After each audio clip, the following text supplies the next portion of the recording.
This wooden bridge marks the arrival of these Kampuchean refugees into Thailand. Soon, they will be living in the biggest refugee camp in the world, a bamboo city that does not yet exist.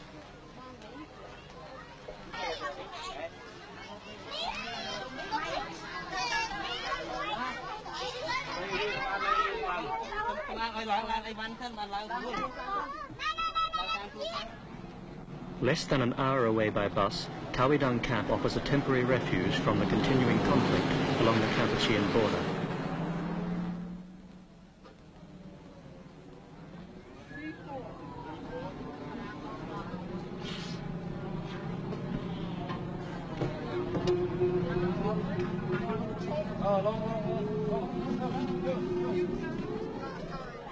Other arrivals at Khao Dang came from different parts of the border by less comfortable means.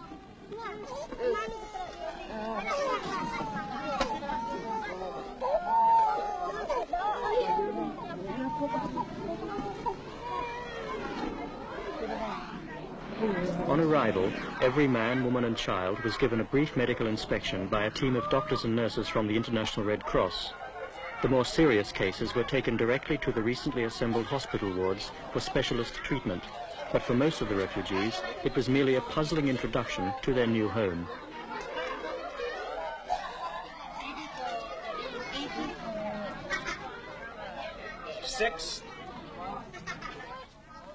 They had to walk nearly 2 kilometers to the hastily prepared site where they will build their new dwellings.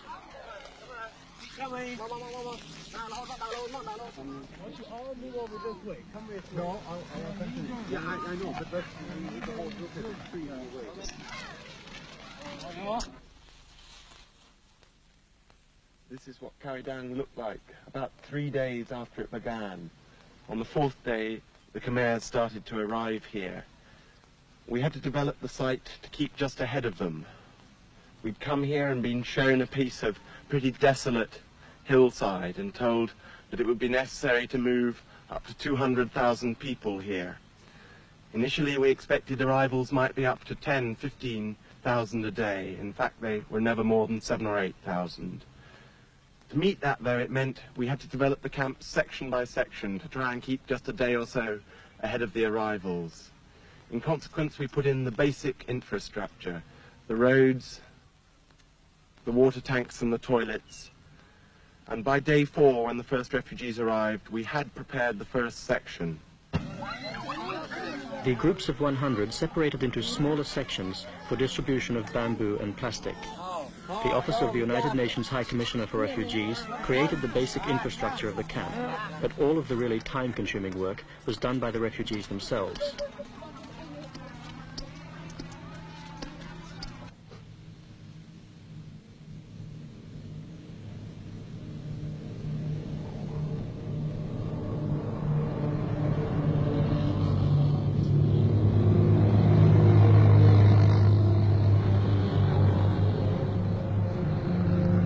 Convoys of food and construction materials from miles away became commonplace along Thailand's eastern border. Hundreds of tons, sometimes thousands, were shifted along a road system that was designed for a fraction of that amount. Items such as thatch and bamboo were readily available within Thailand, and other essential supplies were provided through international support. One fortunate development was that Thailand is one of the world's leading rice exporters, so all of the grain provided at Khao Dang could be purchased by the United Nations within the country.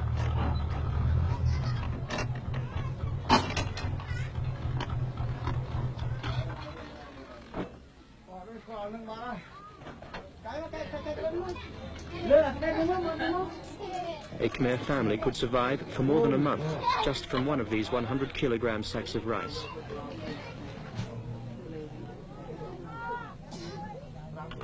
The refugees received all of their essential rations and cooking utensils from the UNHCR: rice, dried fish, cooking oil, and some fresh meat and vegetables.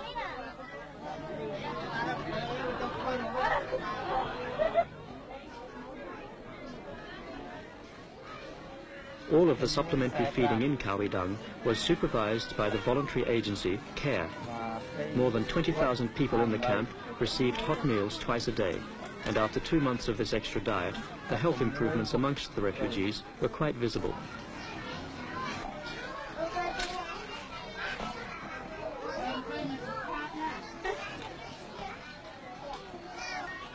A group who worried us before the move began were the unaccompanied minors. We got alarming reports of how many there were at the 2 major border concentrations.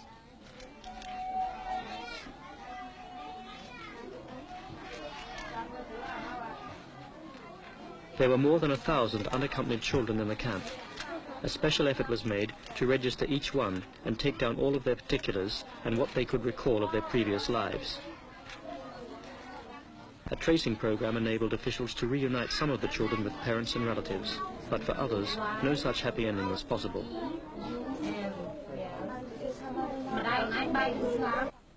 Thousands of adults, too, have been lost or separated from Kampuchean relatives abroad, who still hold out hope of one day resuming contacts with their loved ones. Such is their anxiety that rewards are frequently offered for any information about lost family members.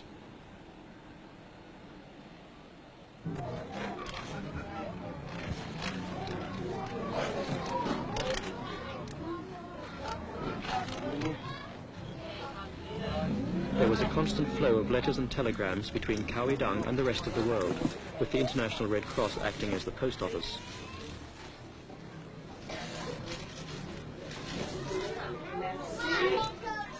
One of the first problems a camp like this faces is the medical needs. A lot of sick people arrived at the start of the life of this camp. We were far enough into the Kampuchean crisis at that point that a lot of doctors had come from Europe and from America, and there was also a big contingent of people from the Thai Red Cross. There have been a few minor outbursts of sickness. We lost a few people through measles because we didn't have enough measles vaccine to start with to inject all the young children. There have been a few cases of meningitis. Again, we've managed to stop that spreading, but always in crowded conditions like this, you live with the possibility of a major outbreak of some contagious disease.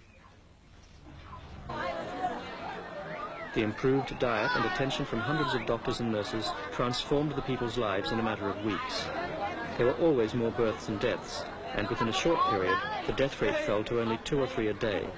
There was now a positive climate where previously there had been anxiety and uncertainty. Kampuchean artists and teachers were responsible for devising a complete range of textbooks for the tens of thousands of children in the camp, most of whom had not attended regular classes for at least 5 years. More than 300 primary and secondary school teachers formed the backbone of the educational system in the camp.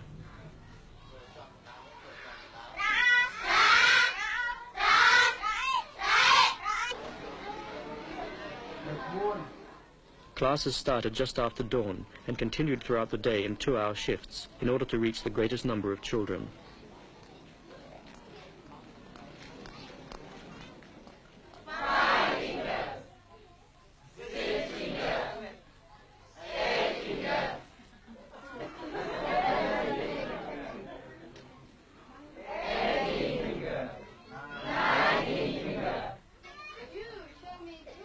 Not only the children are willing pupils. In their spare time between classes, the Kampuchean teachers reverse roles and become English language students.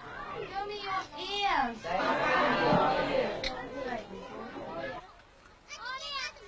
Khao I Dang's basic needs of food and water, health and education were all met due to the willingness of both officials and the Kampucheans themselves to work together. The more complex problem, though, of finding a durable solution to their plight cannot be answered within the 3 square kilometers of Khao I Dang camp.